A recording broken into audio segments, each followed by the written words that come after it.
Oh, okay. Yeah, stay.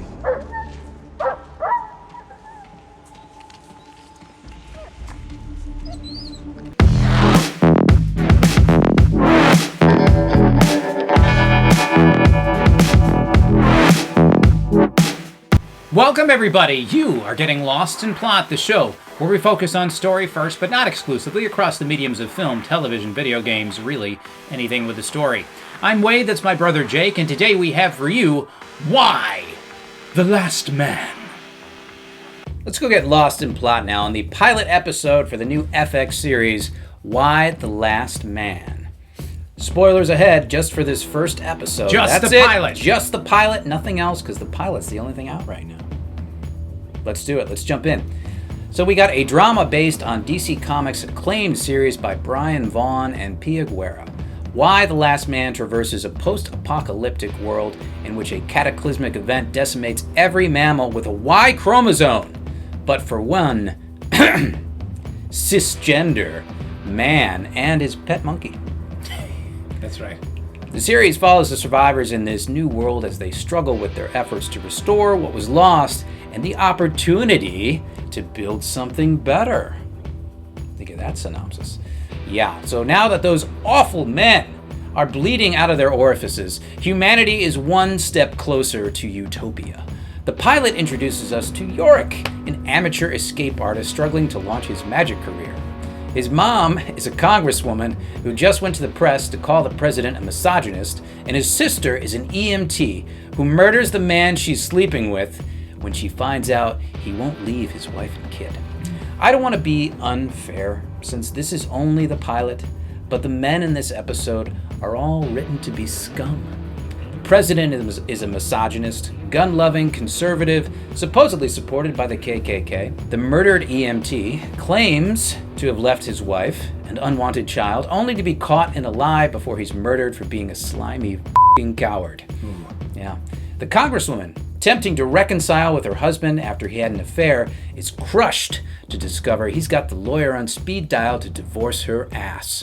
And we see Yorick pathetically propose to his girlfriend, who can't wait to bail on him and his monkey to find a better life in Australia. Considering all the men are about to die from a mysterious plague, these depictions could be in service of some greater irony as the series continues. But it's 2021, and I'm allowed to be cynical. Toxic men are gone, ladies, and utopia is only a day away. So tell me I'm wrong. Well, it's a pretty good synopsis, in my opinion. You've covered all the bases. You've touched them all. Cisgender Man. Could have been the name of this series. Cisgender Man. Yeah, I took a look, because I haven't read the graphic novel on which it's based. I assume you haven't read it either. Correct.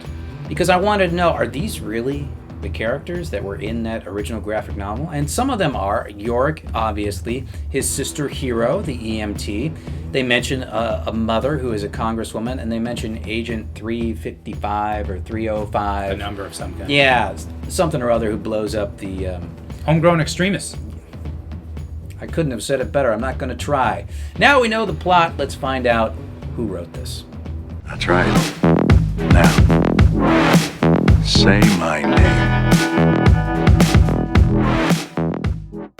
Back and talking about who wrote this, it's Eliza Clark. Now, before we get into her, this has been an interesting journey for this IP from, when the studio purchased it to the final adaptation as it came out, because this was going to be adapted into a film for a very long time and had many of the who's names attached to it, including David Goyer and DJ Caruso, Michael Green, who's writing on everything. He did Jungle Cruise as well as Alien Covenant and a bunch of other titles. So there were a lot of people over the years trying to adapt this into a feature film, but it never got off the ground. And that just kind of shows you that sometimes, even if you have the right story, if it's not the right time, it's not going to get done. It's not going to get made.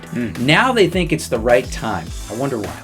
They think it's the right time. They brought in Eliza Clark. So let's talk about her. She's our showrunner and creator. So she wrote on some other series out there, The Killing from 2013, which I think was a Netflix show, a mystery thriller show. I didn't get to catch it. I heard it was pretty good, at least for a season, maybe. I want to say that You might have seen it. Joel Kinnaman was in it? Yeah, yeah. Yeah, I did see it. Yeah. What did you think of it? I enjoyed it. I Okay. liked it. Thought it was taut. From there, she's been working on the TNT show Animal Kingdom, which I have not seen. No, me neither. Yeah, both of them have very favorable scores from the audience here. You've got 9 for The Killing and 8.9 for Animal Kingdom. And now she's taking over as showrunner, and she's just launched the pilot for Why the Last Man, the adaptation of the big DC Comics graphic novel. So now we know who wrote it. I'm going to give it back to you to break the story. Let's get on with it. So my one thing for Why the Last Man is that thick, soupy character drama. You know, the kind where the scenes are allowed to really breathe. The actors get these lengthy exchanges of dialogue where they can flex their chops, and the director can strain every ounce of nuance from those long, expansive scenes. Now, those can be really great when they're acted well and directed well and written well. It's a fantastic thing. Who wouldn't want to be immersed in a nice long scene in our age of ADD entertainment? The problem is those scenes come at a cost. That cost is your narrative thrust. When the scenes suddenly start to be self-serving rather than progressing the plot forward in a meaningful way, it can try your patience a little bit. You go take too many wrong turns down these character cul-de-sacs at the expense of moving the plot forward, it can be somewhat plotting and meandering drama, which I think this particular pilot episode was a great example of. Which scene in particular was that cul-de-sac you couldn't get out of? Well, all of these scenes are a wealth of information about the characters, Right. but I would argue virtually none of them do anything to move the plot forward. And here's the example I give. The pilot itself is the best example, because at the end of the pilot, in basically the last 2 to 3 minutes, what happens? All the men die. You knew sitting down to watch this show that all the men died, right? did. It's in the trailer. I knew that. So they took 45 minutes to establish an ensemble of characters and probe each and every one in their home lives, in their work lives, in their personal lives, their dating lives, all of which kind of goes for naught when all the men die, right? We have, this lady's a congresswoman. She's confronting the president. Oh, all right, what happens then? The president dies along with all the other men. Okay, this lady is a homemaker and she's planning a birthday party for her son. But then her son dies along with all the other men. It's true. Okay, this woman is a recovering addict and a paramedic, and she's having an affair with a married man. And then when they get into an argument, she accidentally kills him. Well, what happens then? He dies when all the other men die. It's like, all these things, all right, why have we gone down these cul-de-sacs to learn all this information about these characters when it's not going to move the plot forward? Now, this is just a pilot episode, but it forebodes negative things for the show, which is, maybe you like this type of pontification in all of your scene work, and we're going to have these long instances where we're going to explore the character rather than the overarching story. To me, it tries my patience, and I need a little bit more, as I stated, narrative thrust. And you lose that when you go for these heavy, dramatic scenes. Maybe to add the exclamation point on the point that you were making, you can tell me I'm wrong, is you might like those scenes if the characters are good. But I had the problem of watching this pilot and not liking any of the characters. Yeah, that's exactly the point. And that was at the back of my head, and you did put the exclamation point on it, which is ensemble character drama, and your characters aren't interesting enough to hold the scenes. And maybe that's the bigger problem. Maybe it's not the length of the scenes or the depth of the exploration. Maybe it's the fact that the characters that you're rendering here and placing in these scenes aren't particularly interesting enough to hold our attention for that long. I didn't empathize with any of them, and that's okay sometimes, because you don't always have to empathize with them as long as they're interesting. But I didn't find any of them interesting. In fact, I didn't like any of them. Well, who do we get? We get the congresswoman. Is she interesting? No. We get the staff member, the red-haired woman who is forced to shoot the gun in an uncomfortable scene by the president. Do we like her? No. She's planning a birthday party for her son. Well, her character is, the working wife, mom that does it all, and she's got, the supportive, kind husband at home that's taking care of the kids for her. And he might have been the only likable character, and we only see him for a brief glimpse. Well, all the men are drawn to be just scummy monsters in this. They just are, which is okay. I mean, if you're trying to do some kind of ironic thing, it's like, man, look at all these shitty men. But now what do we think of them, that they're all, bleeding out of their eyeballs and assholes? Yeah, this is kind of the problem that I have with your premise here. I mean, if you want to say, let's all take a moment to kind of think and imagine a world without men, and what it could potentially be like. And let's draw these characters back. I would think that at some point in the process, when you're writing the script out, when you're actually exploring this idea, you would come to reconcile the fact that, boy oh boy, of all the men in my life suddenly died horribly, untimely deaths, that would leave a gaping void that couldn't be filled, and I would be miserable and come to understand and appreciate them for all the things that they would bring. My fathers, my brothers, my sons, all these peoples that That's matter. not true. We're just in the way. We're just in the way. No, and you're right. And the thing is, when all the men start dying, you probably don't care because they're all shitbags anyway.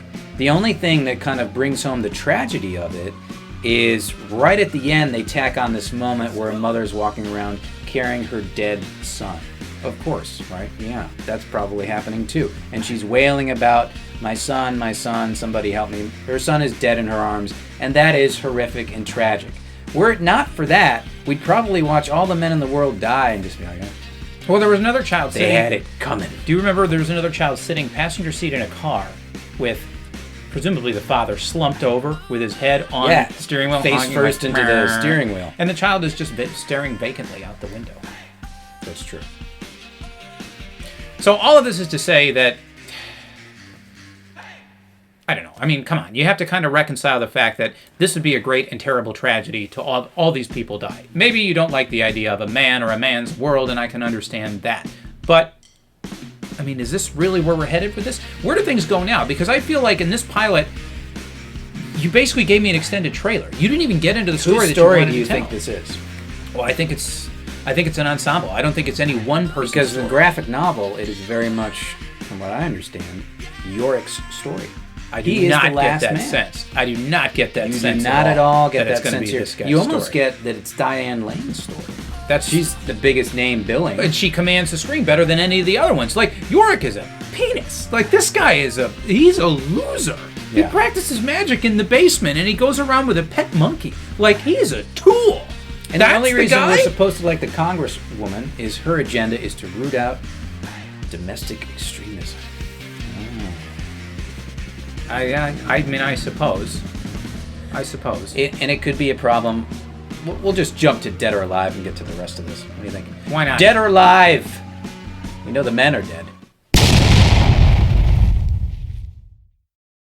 Dead or Alive time for Why the Last Man. For the pilot of Why the Last Man, does this episode do enough to bring us back again next week to keep watching this series go forward? So let's talk about whether it's dead or alive. I'm going to go first. Take it away. And for me, it is dead. And it's dead. And I was going to say this is a 4 out of 10, but then I thought, my cynical part of me took over and said, no, 3 out of 10. And the reason for that is because, to our points, we've talked about the characters. Mm-hmm. I don't like any of these characters. I don't find any of the characters interesting. I'm not really compelled to come back This and watch show is more of about them. the characters. It has to be, and none of these characters hit for me in this pilot. Like I mentioned, all the men are drawn to be scum, and the women are just... I'm not getting any kind of dynamic appeal out of them. Let me ask, don't you just hate the show because you're a man? There could be that, and the problem idea- is, I think politics seeped into this, and it's 2021. We just have to acknowledge that elephant in the room. Well, it always The it can create politics leaked in. You can see it permeate every part of this, and so many of the characters, and that's why political ideology does not make up a character. It just doesn't. Nor has it ever. Nor has politics and entertainment generally mixed. All right? If you go back any decade and look through the films and try to find out all the overt political messaging, it's nary there in the classic movies because they wisely understood to keep politics out of entertainment, and I wish they would rediscover that poignant lesson. But, I mean, it would be fair, I think, that if somebody put the idea to you and said, look, the idea is that we're going to kill off all the men and see what the women would live like. If it was just a woman's world and all the men died of this mysterious disease, where would it go? And we're going to explore that notion.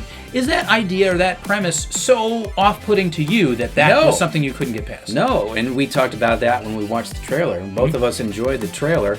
It won our trailer battle royale show. And we said, I'm going to give that a watch because that is a cool, interesting premise. And I'm curious to see what they would do and where they would go with it. So I think what rubs us wrong, and I'm going to give you my verdict now. This is also dead. This is a 4 out of 10 for me. I just didn't really enjoy it. long, dramatic, ponderous scenes that don't really advance the plot forward is a problem for me, and it's compounded by the fact that we don't have interesting characters that we're following for these long, extended scenes. That's the big problem. All right, I'm not saying the actors are bad. I think they're all pretty good. I'm not saying that the dialogue written is particularly bad. I don't think it is. I think it's kind of bad. I think just in concept, there's a lot of things that are lacking out of this. And quite frankly, you didn't get to it. I mean, you basically gave us an extended trailer in your pilot episode. I already knew that all the men died. You made me wait 45 minutes to find out what I already knew before I sat down, which is all the men died. I think they wanted us to see what these characters were like in their lives before this event happened. Well, I think because that is like you're investing in them. The problem is you showed me that, and I don't know. Think about what you showed me because I didn't. Shackled by the patriarchy? Yeah, I didn't you can make that invest argument in any of them. I just didn't. And we haven't even talked about the president's daughter. She's probably going to have a prominent role. She was the one that was on a talk show talking about boys couldn't be boys and they'd be afraid to like act like men. And she was like conservative pundit and talking about canceling conservative views and things like that. So obviously, mercifully, we didn't get the scene where she looks at her 3 dead sons and has to, have a breakdown over that. No, because then you'd have to Maybe sympathize. that's then you'd have to next week. sympathize with her. Right, and we don't want to do that. No. Like I said, she's gonna we be wouldn't pillory. sympathize with anyone. I felt like they tacked it on as an afterthought. They said, well, why don't we put a mother out wailing in the street over her dead son's body? Because up to this point, we're probably all kind of glad these men are dead. Yeah, I think you're right. Now, this won our trailer battle royale, and I'll tell you why. It's because I'm interested in, and I would like to see an earnest exploration of the idea of what would a world Maybe with the just graphic women... novel has that. Maybe. What would a world with just women be like? If you give me an earnest exploration of that idea and try to look at the pros and the cons, and that is interesting. I'd love to watch that. But if you are coming from a place of an agenda where you already have a conclusion in mind and you're just basically in service of that, then it's not more of an earnest exploration. It's less interesting, and now it's like, I could go watch cable news if I want that. Fair enough. And I feel like the only kind of hook as to what would make me curious to come back for another episode would be, well, what killed all the men? Exploring What killed that mystery. all the mammals with Y chromosomes? What did it? And that shouldn't be my question after this, ideally. That should be a question, but ideally, you'd like me to be, as a viewer, to be hooked on those characters and see, like, well, I want to see what that woman is going to react when she has her daughter there and her husband and son are dead. What is she going to do then with her birthday party? We don't care. And then there's the interesting EMT who just murdered a man who's going to get off free from that. This was the most laughable scene in the entire pilot. And this is another thing that you kind of tread lightly with when you go for these heavy dramatic scenes, and then you have some just complete nonsense, like inexplicable, where it's like, we're in an argument, and we're EMTs who were just shacking up in the back of an ambulance, and I'm really mad at you, so I'm gonna grab this blunt instrument, and I'm just gonna smack you with it. Oh my god, you're dead now. What do I do? Like, oh boy. Wow. We veered off the tracks with that one. And you know what else we should be talking about is we should be talking about probably Yorick. He's probably the character we should be talking about. We already talked about him. He's immune. He's immune. How is he immune? What's going to happen with him? But we've got there's nothing there. There's no trajectory. Like, we already saw him pathetically try and propose to his girlfriend. And I mean, that was a wash of a scene. Now, what do we care about? We care about that he's going to try and find her. And we had a lead-up scene to that scene. Yeah, we did. Where his sister wouldn't even... I need money. Begrudgingly gave him $20 for wine and cheese. That makes her more endearing to us as well before she kills somebody. Anyway, these are all kind of character problems, but when you're talking about an ensemble cast character piece like this, they're kind of important. Very important, and guys, there's a lot there. If you watch this pilot episode, if you have similar thoughts or differing thoughts, please leave us comments in the tell us section. if we get it wrong. If you watch episode 2 and you say, oh, wait! It all switched, and now you need to come back and watch the rest of it, because sometimes, a pilot can... They can do that. Reel us back in. I'm all game for that if they actually give me the earnest exploration that I want. Anyways, if you liked this video, consider giving us a thumbs up. If you loved it, consider a subscription. Look for us on Twitter, and we're going to see you all on the next one.